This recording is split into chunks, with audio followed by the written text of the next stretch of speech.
നിങ്ങളുടെ favourite shows ഇനി ഒരിക്കലും മിസ്സാവില്ല. ഇപ്പോൾ C5 കാണും നിങ്ങളുടെ ഫേവറേറ്റ് ഷോസ് തികച്ചും സൗജന്യമായി. ഞാനും ചന്ദ്രികയും തമ്മിലുള്ള ജീവിതത്തിന് അടിത്തറയിട്ടത് ഊർമിളയാ. ഞങ്ങളുടെ സ്വപ്നഭവനത്തിന്റെയും അടിത്തറ ഊർമിളയുടെ കൈകൊണ്ട് തന്നെ ആകണമെന്നാ ഞങ്ങളുടെ ഒരു ആഗ്രഹം. അത്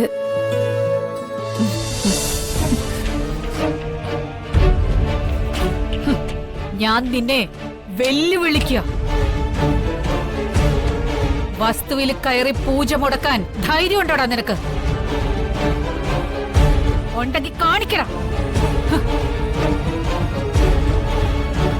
നമുക്ക് പോവാം സാറേ.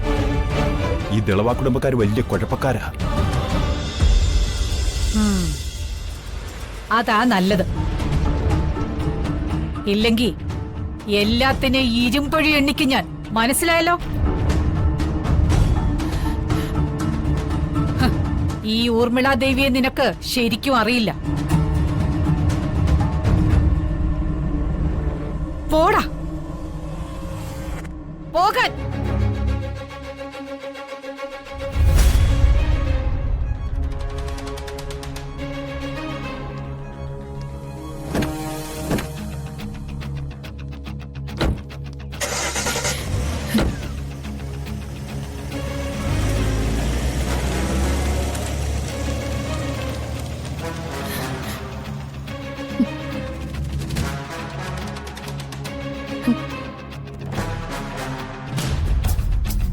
ചേച്ചി, ഞാൻ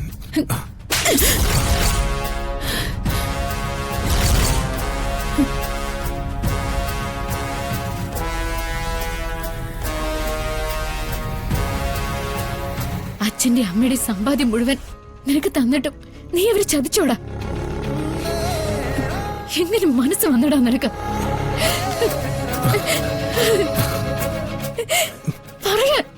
പറയടാ. വന്ദനെ, വേണ്ട.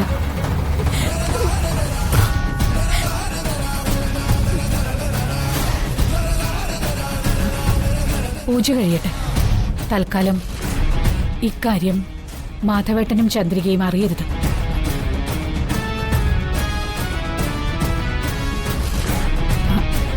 ആരും അറിയരുത്. പൂജയ്ക്ക് സമയമായി. വാ.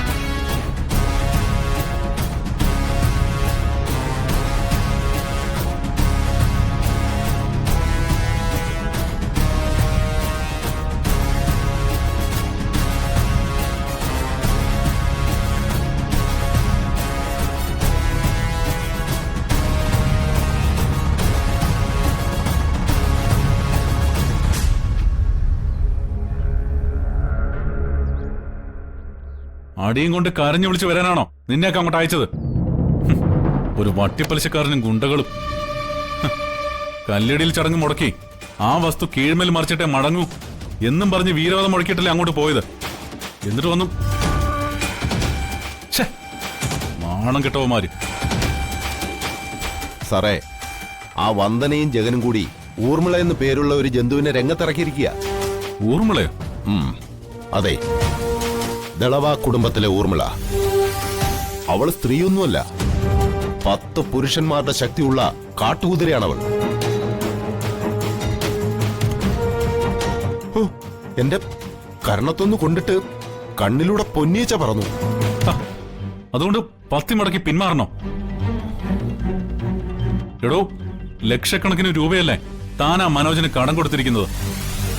ആ ഭൂമിയിലാ വീട് പണിയാൻ പോകുന്നത്. അതിനെത്തിരി പുളിക്കും. ആ വസ്തുവിന്റെ ആധാരം എന്റെ കയ്യിൽ ഇരിക്കുന്നിടത്തോളം കാലം അവിടെ ഒരു ചുക്കും ചെയ്യാൻ പറ്റില്ല അവർക്ക്. അങ്ങനെ എന്റെ മുമ്പിൽ വീരവാദം അടിച്ച പോരാ. ഇപ്പൊ തന്നെ നിങ്ങൾ ചുക്കിനും ചുണ്ണാമ്പിനും കൊള്ളാത്തവരാണെന്ന് അവര് മനസ്സിലാക്കി കഴിഞ്ഞു. അങ്ങനെ ശത്രുക്കൾക്ക് ഞെളിയാൻ അവസരം ഉണ്ടാക്കി കൊടുക്കരുത്. ഇപ്പൊ തന്നെ പോയി ആ വസ്തുവിൽ നിന്ന് എല്ലാത്തിനും അടിച്ച് വെളിയിലിറക്ക്.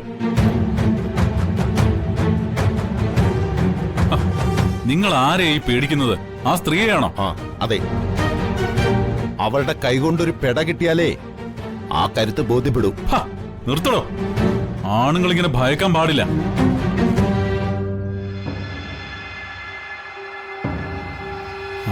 ആദ്യം ആ സ്ത്രീയെ ഓടിക്കണം. അപ്പൊ ജഗനൊന്നും പതറും. ആ തക്ക് നോക്കി അടിച്ചിടണവനെ. സാർ, ചാകുന്നെങ്കിൽ ചാകട്ടോ. നിങ്ങൾക്കൊരു കേട് സംഭവിക്കാതെ ഞാൻ സംരക്ഷിച്ചോളാം. ധൈര്യമായിട്ടിരിക്കുക. പറ്റുമെങ്കിൽ ആ തറക്കല്ല് പിഴുതെടുത്ത് ആ കല്ലുകൊണ്ട് തന്നെ ആ വന്ദനയുടെ തലയടിച്ച് പൊട്ടിക്കുക. ഓ ഓടാ.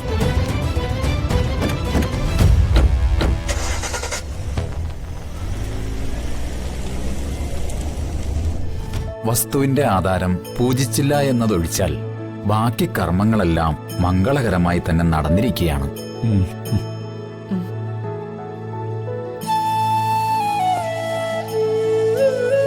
തറക്കല്ലിടാനുള്ള മുഹൂർത്തമായിരിക്കുകയാണ്. തിരുമേനി, ഞാനും ചന്ദ്രികയും തമ്മിലുള്ള ജീവിതത്തിന് അടിത്തറയിട്ടത് ഊർമിളയാ. ഞങ്ങളുടെ സ്വപ്നഭവനത്തിന്റെയും അടിത്തറ ഊർമിളയുടെ കൈകൊണ്ട് തന്നെ ആകണമെന്നാ ഞങ്ങളുടെ ഒരു ആഗ്രഹം. അത്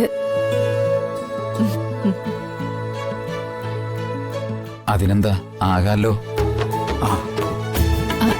നിങ്ങളുടെ ആഗ്രഹത്തിനും എനിക്ക് തരുന്ന അംഗീകാരത്തിനും ഞാൻ നന്ദി പറയുന്നു.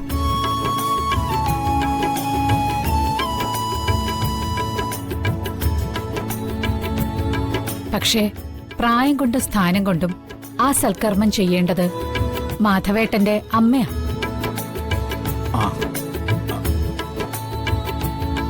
മോളെ, എനിക്കതിൽ സന്തോഷമേ ഉള്ളൂ. എന്നാലും മാധവനെയും ചന്ദ്രികയും ഒരുമിപ്പിച്ചത് മോളല്ലേ? എല്ലാവർക്കും കൂടി അവകാശപ്പെട്ട വീടാ ഇവിടെ ഉയരാൻ പോകുന്നത്. ഈ വീട്ടിൽ താമസിക്കാൻ പോകുന്ന എല്ലാ കുടുംബാംഗങ്ങൾക്കും ഒരുമിച്ച് പോകാനുള്ള ഒരു മനസ്സുണ്ടാവണം.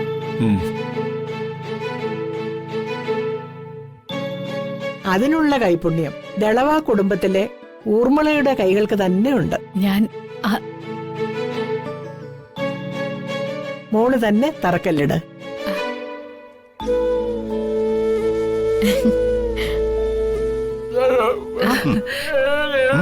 ചെയ്യുന്നേ. ആ ശരി.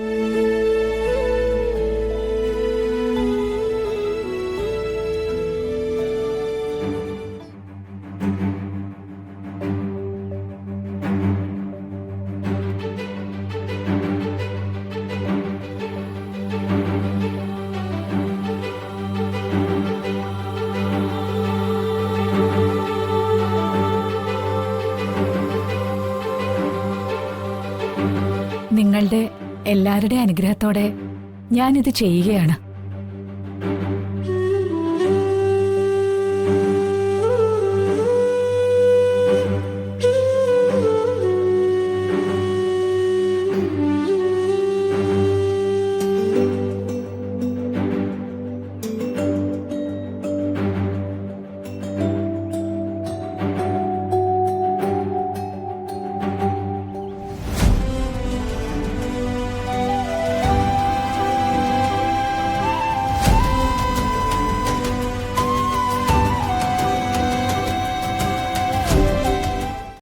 ഡൗൺലോഡ് ചെയ്യൂ C5 ആപ്പ്. കാണൂ എല്ലാ എപ്പിസോഡുകളും സൗജന്യമായി.